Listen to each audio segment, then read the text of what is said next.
400 पार का नारा लगाने वाले 250 पार किसी तरह से भाजपा की सीट चली जाए इसके लिए दुआएं मांग रहे थे। 400 पार का नारा लगाने वालों के, क्योंकि उस दिन जो काउंटिंग देख रहे थे आपको याद होगा, कभी दिखाते थे 10 सीट आगे भाजपा 255 हो गई, फिर 244 हो जाती, 266 हो गई, फिर 242 हो जाती, लेकिन आखिरकार में आकर के 250 पार का भी नौबत नहीं आई। साथियों, ये देश के लिए बहुत बड़ा फैसला है, क्योंकि इस चुनाव परिणाम आने से पहले पूरा देश इस बात से डरा हुआ था। इसलिए मैं आपसे कहना चाहता हूं, हमारे साथियों ने भी आपसे बात की है, दिल्ली के अंदर 7 सीट हम लड़े थे, 7 सीट हम विपरीत परिस्थितियों में लड़े, 7 सीट हम हार गए, वोट प्रतिशत हमारा बढ़ा, लेकिन इस बार का चुनाव केवल सीटों के जीतने हारने का चुनाव नहीं था। इस बार देश के अंदर 2 लड़ाई चल रही थी। एक लड़ाई चल रही थी सीटों के जीत हार की, और दूसरी लड़ाई चल रही थी इस तानाशाह के सामने कौन झुकता है, कौन बिकता है, कौन टूटता है, इसकी लड़ाई चल रही थी। जिस दिन अजीत पवार टूटे, देश के सामने सन्नाटा फैला था, कौन कौन पार्टी टूटेगी, कौन कौन विधायक टूटेगा। जिस दिन सिंधे टूटा, उस दिन देश के अंदर यही चर्चा थी, कौन बचेगा, कौन बिकेगा।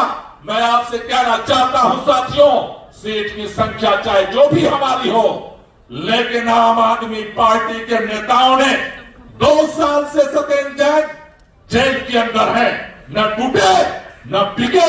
1.5 साल से मनीष सिसोदिया जेल के अंदर है, न टूटे न बिके। देश के मुख्यमंत्री, जो सबसे चाहत वाले मुख्यमंत्री अरविंद केजरीवाल को इन्होंने उठा करके जेल में डाल दिया, न टूटे न बिके। हमारे बीच में संजय सिंह बैठे हैं, आज पूरा देश संजय सिंह का इसलिए सम्मान करता है कि न ये टूटे न ये बिके। हमने तानाशाह के सामने, इस देश के सामने इस लड़ाई में 2 धाराएं थी। एक धारा थी जिसमें सारे लोग सरेंडर कर रहे थे, और दूसरी कतार थी जिसमें आंख से आंख मिला करके इस देश के संविधान को, इस देश के लोकतंत्र को बचाने के लिए हर कुर्बानी देने वाले तैयार थे। इतिहास जब भी लिखा जाएगा, इस पिछले 10 साल का ये लिखा जाएगा कि इस देश में पैसे के लालच में, ईडी सीबीआई के दबाव में, जेल के डर से बहुत सारे नेता बिके, बहुत सारे नेता टूटे, बहुत सारे नेता डरे। लेकिन इस देश के अंदर क्रांतिकारियों की एक ऐसी भी पार्टी थी जो न बिकी, न रुकी, न झुकी, और आगे लड़ाई को लड़ रही है। ये हमने जीत हासिल की।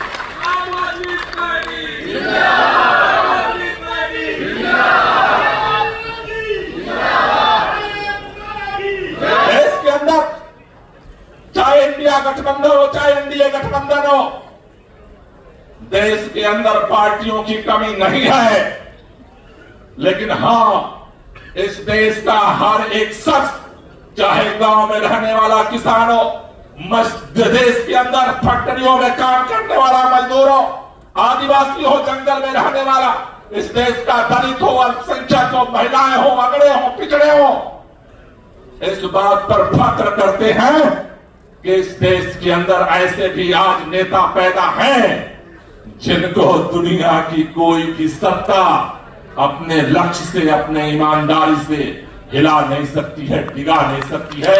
ये हमारी जीत। हमें इस बात का गर्व है कि हम ऐसी पार्टी के सदस्य हैं। हम सुनते थे इतिहास के पन्नों में, आजादी की लड़ाई के दौरान अंग्रेज हमारे आजादी के दीवानों, स्वतंत्रता संग्राम सेनानियों के ऊपर हर जुल्म उठाते थे। हम सुनते थे कहानियों में कि हंसते हंसते शहीद आजम भगत सिंह, राजगुरु सुखदेव फांसी के फंदे को चूम गए। दिल में प्रश्न आता था कि कोई फांसी के फंदे को कैसे चूम सकता है, किसी को फांसी दी जा रही हो कैसे मुस्कुरा सकता है। लेकिन हमने अपने आंखों से देखा है, इस जिस 45 डिग्री टेम्परेचर की आप बात कर रहे हो कि हम प्रचार कर रहे थे और 45 डिग्री टेम्परेचर था, हम प्रचार करके पंखे के अंदर, एसी के अंदर, कूलर के अंदर घरों में घुस जाते थे। लेकिन सफेद जैन के पास एसी नहीं है, कूलर नहीं है। मनीष सिसोदिया के पास जेल में एसी कूलर नहीं है। दिल्ली के मुख्यमंत्री अरविंद के पास एसी कूलर नहीं है। लेकिन उनके हिम्मत को, उनके हौसले को न कल का रास्ता तोड़ पाया, न आज का रास्ता तोड़ सकता।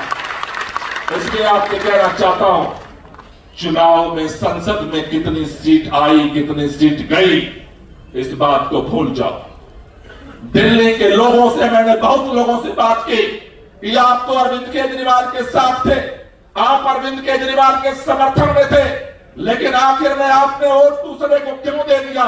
दिल्ली के लोगों में एक बात तो पहले उन्होंने संदेश दिया है कि दिल्ली में केजरीवाल चाहिए, लेकिन दिल्ली के भी लोग उस दिन का इंतजार कर रहे हैं। उनके मन में भी एक बात है कि केजरीवाल तो प्रधानमंत्री बनने वाला नहीं है, केजरीवाल मुख्यमंत्री बनेगा।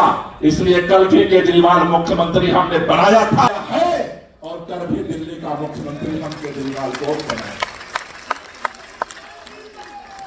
दिल्ली चाहती है और मैं आपको लिख के देने को तैयार हूं, जिस दिन देश के प्रधानमंत्री की दावेदारी के लिए अरविंद केजरीवाल सीना तान के खड़ा होंगे, उस दिन दिल्ली के 7 सीट अरविंद केजरीवाल की झोली में हो। दिल्ली के जनादेश में 2 बात दिल्ली की जनता ने कहा है। जैसे देश की जनता ने कहा कि वो भाजपा को नहीं चाहती, दिल्ली की जनता ने एक बात कही है कि जैसे 3 बार से लोकसभा में हम भाजपा को जिता रहे हैं, उसी तरह से, उसी ट्रेंड के आधार पर दिल्ली के अंदर हमने अरविंद केजरीवाल को जिताया है और अरविंद केजरीवाल को फिर, ये पूरे दिल्ली की आवाज है।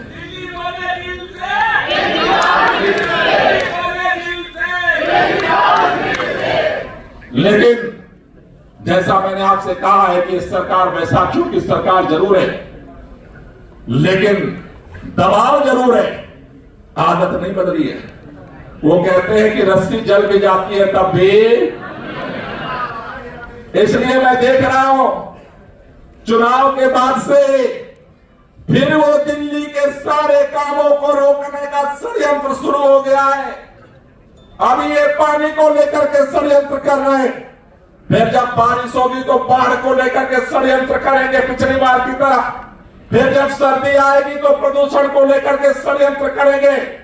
लेकिन कल भी हमारा एक ही नारा था, आज भी हमारा एक ही नारा है, वो हमें परेशान करते रहेंगे और हम आपके लिए काम करते रहेंगे। इस सिद्धांत से हमें लड़ाई को आगे बढ़ाना है। आप सब लोगों ने जिस तरह से इस चुनाव में काम किया है, साथियों, इतनी विपरीत परिस्थिति आम आदमी पार्टी के लिए कभी नहीं आई। जंतर मंतर से जब हम लोगों ने आंदोलन शुरू किया, रामलीला मैदान पहुंचे, रामलीला मैदान के बाद आम आदमी पार्टी बनी, हमने लंबी यात्रा तय की है, कई चुनाव लड़ने। इतनी विपरीत परिस्थितियां हमारे सामने कभी नहीं आई। याद करो 21 मार्च को जब अरविंद केजरीवाल जी को गिरफ्तार किया था, इसी सभागार में, उसके बाद हम इकट्ठा हुए थे। हमें ये समझ में नहीं आता था, भारतीय जनता पार्टी के नेता चारों तरफ घूम करके गली मोहल्ले में कहते थे अब आम आदमी पार्टी खत्म हो जाएगी, विधायक टूट जाएंगे, पार्षद भाग जाएंगे, कार्यकर्ता डर जाएंगे।